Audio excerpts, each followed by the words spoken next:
Jangan lupa subscribe.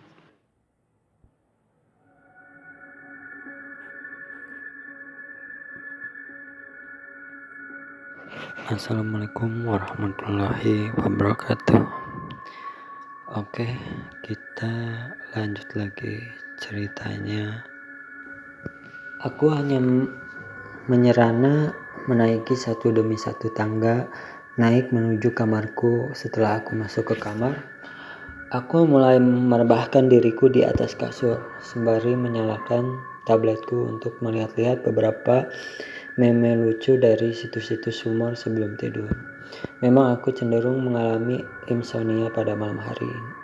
Apalagi setelah pulang ngopi, mataku benar-benar tidak mau tertutup dalam posisi PW tersebut. Sayup-sayup aku mendengar suara-suara kecil di balik pintu kamarku. Tak, tak, tak. Suara itu merupakan suara seolah-olah ada benda kecil yang sedang dilemparkan ke pintu kamar kosanku yang berupa kayu itu. Awalnya aku tidak terlalu menggubrisnya karena kukira itu hanya semacam suara dahan-dahan pohon yang secara kebetulan terhembus angin dan mengungguh papan kayu atau apapun itu yang berada di balkon. Tak, tak, tak, tak. Suara itu semakin menjadi-jadi hingga aku benar-benar yakin bahwa suara itu memang merupakan suara kerikil yang dilemparkan pada pintu kamarku. Suara mengganggu itu berlangsung beberapa saat tanpa henti sampai aku merasa jengah dan jengkel pada hal itu. Namun ketika aku bangkit untuk memeriksa asal suara itu, suasana kembali menjadi hening. Cek, kampret banget lah. Larang udah PW juga malah digangguin. Siapa lagi tuh orang iseng malam-malam gini nipukin pintu orang. Dalam hatiku berkata dengan geram. Aku pun kembali pada posisi semula sembari asik dengan tabletku. Namun beberapa saat kemudian, suara yang awalnya hanya terdengar sebatas suara lemparan benda-benda kecil kepada pintu kamarku mendadak menjadi suara serentak langkah-langkah kaki yang berat. Karena kamarku berada di tempat di samping tangga akses naik turun kosan ini, aku bisa mendengar langkah-langkah berat yang terdengar gontayan tersebut menaiki tangga demi tangga. Indera pendengaranku menajam bersama degup jantung yang bisa aku dengar dalam melemahnya malam itu. Jejak kaki itu sampai di balkon lantai 2 dan kemudian berhenti tepat di depan kamarku. Tok, tok, tok. Terdengar suara ketukan pintu pelan di depan kamarku. Aku menelan ludah sembari beranjak dari tempatku sedang bersandar. Sayangnya jendela kamarku adalah jendela yang entah kenapa orang yang menempati sebelumnya ditempati dan potongan kertas koran. Jadi aku tidak bisa melirik siapa gerakan yang sedang mengetuk pintu kamarku waktu itu dari balik jendela. Tok, tok, tok. Suara ketukan pintu itu semakin lama semakin cepat. Siapa ya? Tandasku sedikit mengeraskan suaraku, namun tak ada sahutan apapun dan suara ketukan itu masih terus berlanjut. Aku mendekati papan pintu dan menempelkan telingaku berharap bisa mendengar suara di balik ketukan pintu itu. Gerak, gerak, gerak. Engsel pintu bergerak-gerak yang menandakan siapapun yang berada di balik pintu ini ingin memaksa masuk ke dalam. Aku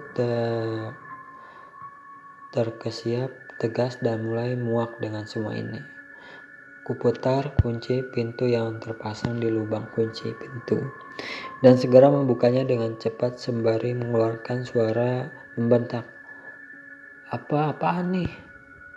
Suaraku melirih dan keberanianku meredup. Kakiku tak bisa berhenti bergetar. Tremornya melemahkan nurani. Sosok yang aku lihat di depan pintu itu bukanlah sosok manusia iseng yang sengaja mengetuk pintu di waktu dini hari. Matanya dengan urat-uratnya yang kotor melorot ke arahku di antara rongga-rongga matanya yang dipenuhi kulit-kulit gosong dan mengelupas. Bau darah yang amis dan anjir dengan disertai aroma-aroma pedas asap cengis dari sekujur badannya menggugah kengerian. Mulutku entah seperti kehilangan tuturnya. Dia ingin berteriak namun terbungkam oleh mentalku yang mengecil seketika. Sosok itu merintih sembari tetap berdiri dengan badannya yang melepuh itu. Lidahnya terjulur dengan rahangnya yang tampak pengkar ke bawah. Dalam situasi seram itu, sosok itu bergumam pelan kepadaku, tolong. Bersamaan dengan itu aku jatuh tersungkur kehilangan kesadaran. Tanpa tahu apa yang sebenarnya terjadi. Tak sadar dalam liputan malam penuh histeris dan pertanyaan-pertanyaan yang ingin ku cari jawabannya. Singkat cerita, sebuah suara menyadarkanku. Aku yang tak sadar mulai meraih kewarasan diriku. Aku berhanyut sembari meraba-raba sekelilingku tanpa tahu apa yang hendak ku cari. Mas, tenang mas, gak apa-apa mas, minum aja dulu. Orang yang ternyata merupakan penghuni kamar sebelahku itu menyodorkan satu gelas air mineral kepadaku. Aku meminumnya dengan segera. Aku mulai menenangkan diri, seolah tahu dengan apa yang dilakukan. Oleh tersebut menepuk-nepuk pundakku dengan pelan sembari bertanya apakah aku adalah penghuni kos baru di sini. Aku menganggukkan kepalaku mengisyaratkan kata iya. Oh pantesan, berarti mas tadi malam bukain pintu pas ada yang ngetuk pintu ya? Seharusnya mas jangan buka pintunya, cuekin aja, kata orang tersebut yakin.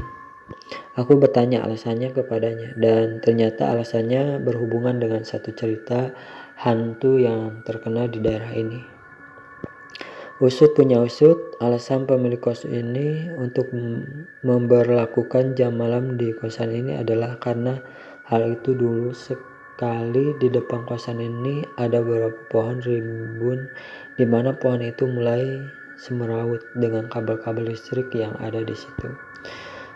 Seseorang mencoba merapikan tanpa berkonsultasi dengan pihak PLN terlebih dahulu. Naas nasib orang tersebut yang kemudian tewas tersengat listrik saluran kabel itu.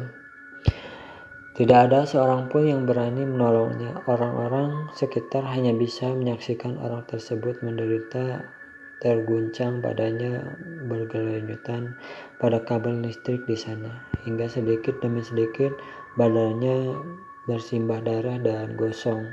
Beberapa saat setelahnya, pihak PLN mulai membantu evakuasi korban bersama anggota kepolisian dan kasus itu dinyatakan sebagai kecelakaan. Sejak saat itu mulai beredar kabar cerita hantu bahwa sosok orang yang tersengat aliran listrik itu sering menghantui rumah-rumah warga sekitar dan kosan ini dengan mengetuk-ngetuk pintu di waktu dini hari untuk meminta tolong. Semenjak teror hantu tersebut, seolah ada semacam aturan di mana ketika ada seorang yang mengetuk pintu di waktu dini hari, maka sebaiknya tidak dibukakan karena kemungkinan itu adalah hantu orang yang mati tersengat listrik tersebut, yang arwahnya tidak tenang di alam baka. Itulah ceritanya untuk malam hari ini. Semoga kalian suka dengan video di channel ini. Tinggalkan like, comment, share, dan subscribe. Jangan lupa juga like jika loncengnya nyalain biar gak ketinggalan jika ada video-video baru di channel ini. Terima kasih. Assalamualaikum warahmatullahi